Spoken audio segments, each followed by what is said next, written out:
Hello दोस्तों, आप सभी का स्वागत है हमारे यूट्यूब चैनल में। सोशल साइंस क्लास फिफ्थ का chapter 7 the prairies the grassland chapter 7 है।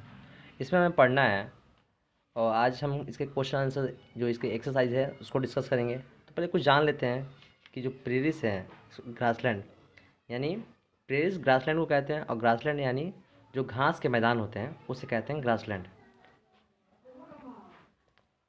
इसका फर्स्ट टॉपिक है आपका लोकेशन, यानी कि ये कहाँ पड़ता है। तो इसका जो लोकेशन है आपका नॉर्थ अमेरिका कॉन्टिनेंट में पड़ता है। ओके,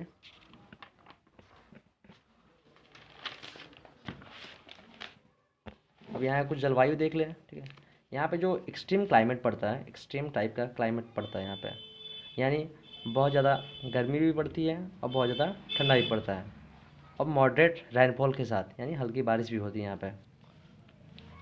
जो यहाँ के क्लाइमेट है वो सुटेबल करता है, फेवरेबल है किसके लिए, ग्रासेस के लिए, बट ट्री के लिए फेवरेबल नहीं है। यानी पेड़ पौधे यहाँ पे बहुत होते हैं लेकिन बहुत कम मात्रा में होते हैं।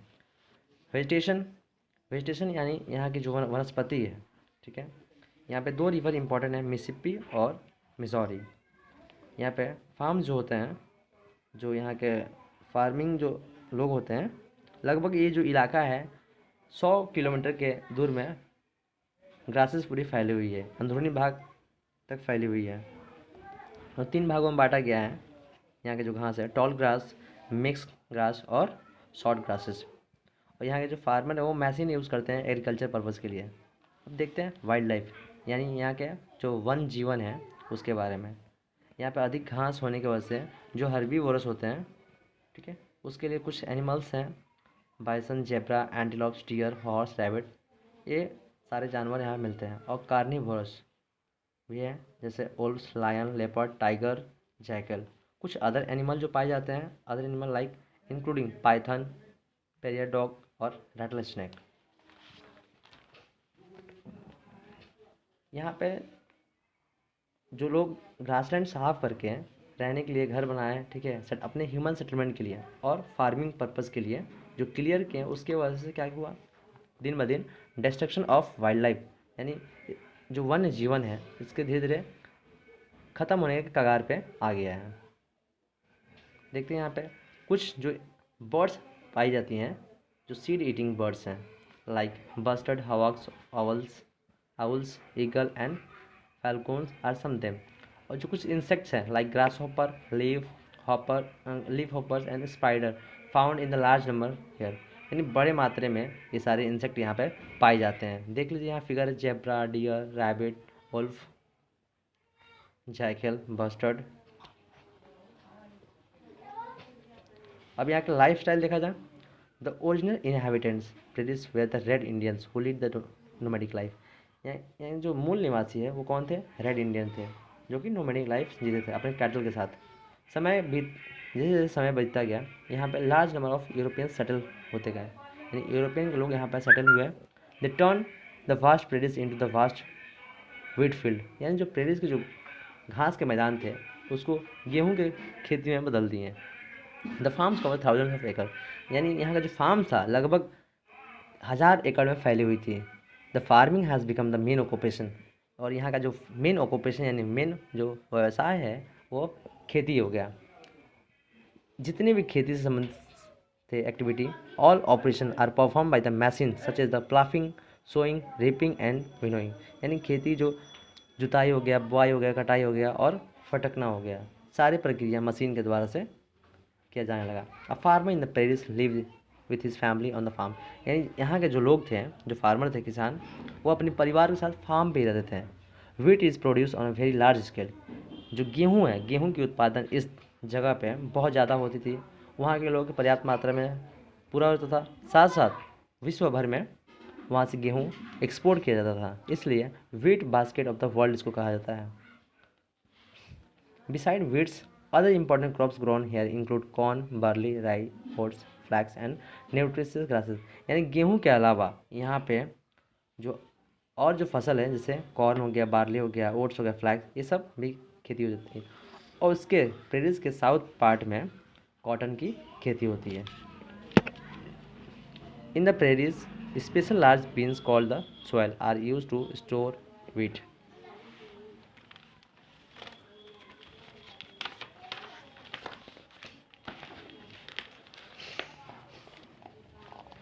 देखते हैं यहाँ पे जो फर्टाइल लैंड था, ठीक है, मशीन द्वारा प्रैक्टिस किया जाता था और गवर्नमेंट भी सपोर्ट किया यहाँ के जो खेती है। उसके बाद से जो गुड क्वालिटी रोड्स है, land in the western Paris is somewhat हिली एंड जो वेस्टर्न भाग इसका पड़ गया वहाँ पे हिली मैदान एरिया है, ठीक है, और रॉकी है।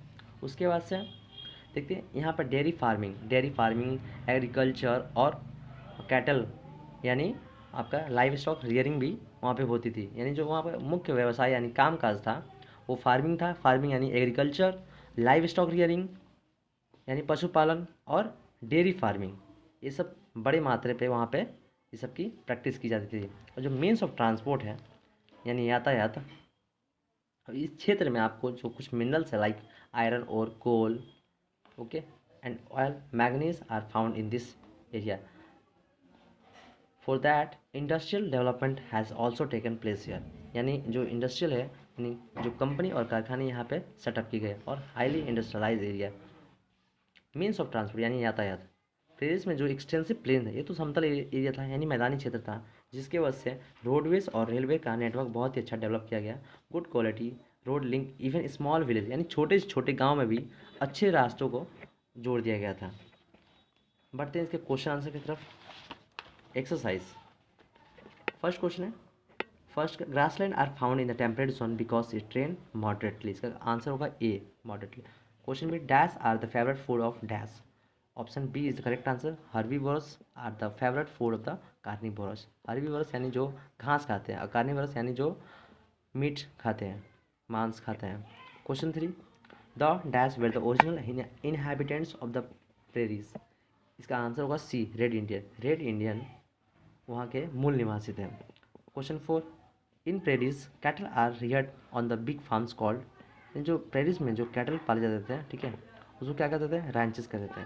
Question 5 the broad highways in America are called freeways. यानी अमेरिका में जो हाईवेज था उसको कहते हैं फ्रीवेज। ट्रू फॉल्स देखते हैं। Question 1 grassland occur in the region where it's rain little. यानी ग्रासलैंड वहाँ पे छोटे मात्रा में पानी होती थी और ये स्टेटमेंट करेक्ट है इसलिए ट्रू है। Grassland in North America are called steppes. ये स्टेटमेंट आपका फॉल्स है। The climate in the prairies is extreme type. यानी क्लाइमेट वहाँ कैसा था, यानी जलवायु जो था एक्सट्रीम टाइप का था, गर्मी भी पड़ती थी और ठंडा भी पड़ता था और हल्की बारिश भी होती थी, इसलिए बोलते हैं एक्सट्रीम टाइप का क्लाइमेट था वहाँ पे, इसलिए ये स्टेटमेंट ट्रू है। Once there were the millions of bison in the prairies. ये स्टेटमेंट ट्रू है। The prairies have been turn into vast wheat field. ये भी सही है। यानी जो वहाँ का घास का जो मैदान था उसको किसमें बदल दिया गया, व्हीट फार्म्स। यानी खेती करने के लिए जो घास का मैदान था उसको साफ कर दिया गया, तो ये स्टेटमेंट ट्रू है। The big pots for the disinfecting cattle are called vats. ये भी स्टेटमेंट करेक्ट है। अब देखते हैं इसका क्वेश्चन आंसर की तरफ।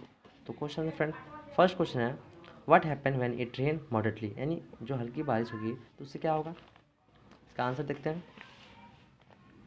In this zone moderate rainfall support grasses.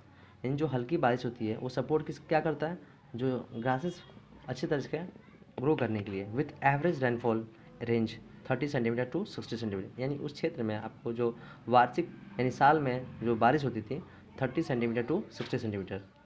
Question 2 देखते हैं। What are the prairies located. Where are the prairies located. यानी इसका लोकेशन कहाँ था प्रेरीज का, तो prairies located in the continent of North America. यानी जो नॉर्थ अमेरिका जो महाद्वीप है उसमें प्रेरीज का पड़ता था। और मुख्य भाग में आपको इस जो जहाँ पाई जाती हैं grassland found in the America, Canada and Mexico. Question 3 what were the 3 main region in the prairies. यानी 3 मुख्य क्षेत्र कौन से थे प्रेरीज में, देख लीजिए यहाँ पे answer. 3 main region in the prairies are tall grasses prairies region, mix prairies region and short grasses prairies region. यानी जहाँ पे बहुत लंबे लंबे ग्रासेस होते थे और मीडियम में साइज में होते थे, और शॉर्ट ग्रासेस यानी छोटी छोटी घास वहाँ पे होते थे। क्वेश्चन 4 देखते हैं। How mechanised is the farming in the prairies. यानी कैसे वहाँ पे जो खेती करी है मशीन के ऊपर पूरा डिपेंड हो गया था, डिपेंड हुआ था।